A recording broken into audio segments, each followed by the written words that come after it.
Hi there, this is David and welcome to the top 10 standalone RPGs that desperately need a sequel. This is a companion video to the previous top 10 that I made where I spoke about a series that needed a reboot. However, that video focused on already established long-running franchises, and instead, here, we're going to be focusing on games that never got a sequel, spin-off, or anything. They're completely standalone. In that vein, I will not be mentioning games such as Blue Dragon, Xenogears, Chrono Trigger, Super Mario RPG, or Bahamut Lagoon, because while they didn't have direct sequels, they did have spin-offs or spiritual successors that actually used the IP. The games that I will be covering have just been kind of lost to the void of time, so let's get started. Number 10, Beyond the Beyond. Far be it from me to spoil anything, especially from an RPG that's well over 20 years old, but the ending of this one sets itself up for an immediate sequel. I guess that's the main reason why I'm so sour about this. I mean, I know the game gets a bad rap, and while it does have its frustrating moments, it's not as terrible as most people say. Given the focus on exploration, challenge, and puzzles, a series like this could easily fill the void that the now defunct Lufia and Wild Arms franchises have left. It's just too bad that Camelot can't pull themselves away from creating Mario sports RPGs and instead focus back on what made them famous in the first place. I mean, it's a pretty simple request. Give me more Shining Force, Golden Sun, and Beyond the Beyond. Less golf and tennis. Number 9. The Guardian Legend. It was hard to get firm sales data back on the NES, what with no internet and the only news outlet really being Nintendo Power, but this must have done pretty well. It got some extensive coverage, and I do recall it being in the top 10 for quite a bit of time as well. As an action RPG space shooter hybrid with a good story to boot, it's unique even today. The story revolves around you, the Guardian, who has to find a way to cause the planet of Naju to self-destruct before it can plummet to the Earth. In order to accomplish this, you go through both top-down adventure segments as well as space shooter portions, and power-ups that you find during the adventure segments help you during the space sections, and experience points carry over between both as well. I'm hard-pressed to think of any reason whatsoever that there hasn't been a sequel for over 30 years. Number 8, Crystallis. What a fantastic game this was. I never really got into Zelda all that much. For the most part, I dropped the series after A Link to the Past. But if Zelda borrowed some aspects from Crystallis, it would just be fantastic. Such as being able to shoot your sword beam across the screen no matter what your HP was, having magic that's actually useful, having a storyline with interesting characters, equipment that's actually worth buying, various swords with different abilities, and a fully fleshed out real world to explore with multiple towns, as well as a true leveling system so fighting actually makes a difference. It was always a mystery to me as to why Zelda took off, but Crystallis, which did everything so much better, never did. I was hopeful back in 2000 when the Game Boy Color port was released that it would be a jumping off point for a larger series. But unfortunately, like the other games on this list, nothing ever came of it. Number 7, Rogue Galaxy. Here we have a gorgeous game by Level 5, and while I thought that the game did have some problems, most notably in the balance and brain-dead AI departments, a sequel could easily clean those issues up. It's nice to have a challenge, but it's not nice to die in 3 hits from standard random encounters. But I digress. This is an action RPG that follows interplanetary sky pirates.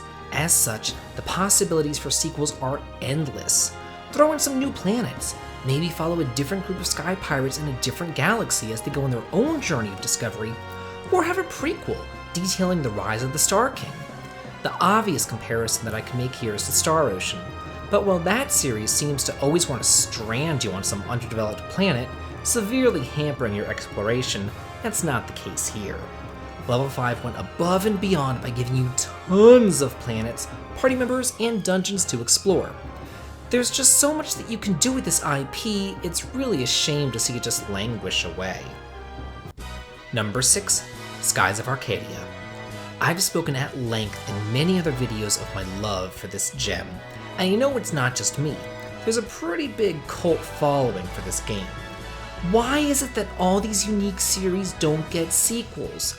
I mean, tell me another RPG where you get an airship right off the bat. Finding all the discovery points is addictive. The game does a great job of putting the world at your fingertips and allowing you to chart your map, make discoveries, and recruit people to join the Blue Rogues at your own pace. First released for the Dreamcast, then ported to the GameCube 2 years later, interviews at the time indicated that it was poised to become a series, with releases planned for both the Game Boy Advance as well as the GameCube. But nothing ever came of it, and unfortunately, plans were put on ice permanently when the team was instead put to work on Sakura Wars series. Just imagine what could have been. Number 5, Joan of Arc. Here we have the only strategy RPG on the list, but a damn good one featuring no permadeath, beautiful graphics, and a riveting story. Remember the Soul Blazer quadrilogy where each game was different yet spiritually connected? Imagine if Level 5 did something similar with this series. But of course, subsequent sequels wouldn't follow Joan of Arc, but a different historical figure each time. The stories that could be told are literally endless. Reach back into history and imagine the entries about Washington during the Revolutionary War, or Hannibal coming from Carthage to invade Rome, or a cross-continental epic concerning Alexander the Great. Our history is full of great stories, and delving deep into it is one thing that I don't think JRPGs do enough of. Number 4, Legend of Dragoon. Many people have noticed that I don't mention this game a whole lot, mostly because I feel like it had a few too many flaws to make it truly great. Flaws that could easily be cleaned up in a sequel, such as the glacially slow battle system, the extremely limited item management, the useless magic system, and the addition system. There's so much potential here if they just streamlined the game a tad and made it more user-friendly. And now that it's not out to kill Final Fantasy, since that series kind of already killed itself, The Legend of Dragoon is free to go and do its own thing. Maybe you could have a prequel, a story about the Dragoon campaign featuring Rose, or one set way in the past during the reign of the Winglies, telling the origin stories of the Virage embryo and the moon that never sets. You never even get to explore the entire world, and there's just so much lore set up in the game that it's a shame that nothing was ever done with it. The saddest tidbit of news, though, is that Sony revealed that a sequel was planned, but it was scrapped for some unknown reason. Number 3, Radiant Historia. How this game does not have an established series is beyond me, but as the most recent release on this list, it does have the most sequel potential. It's easily the best RPG on the DS, and the closest thing that we've gotten to Chrono Trigger 2 in a very long time.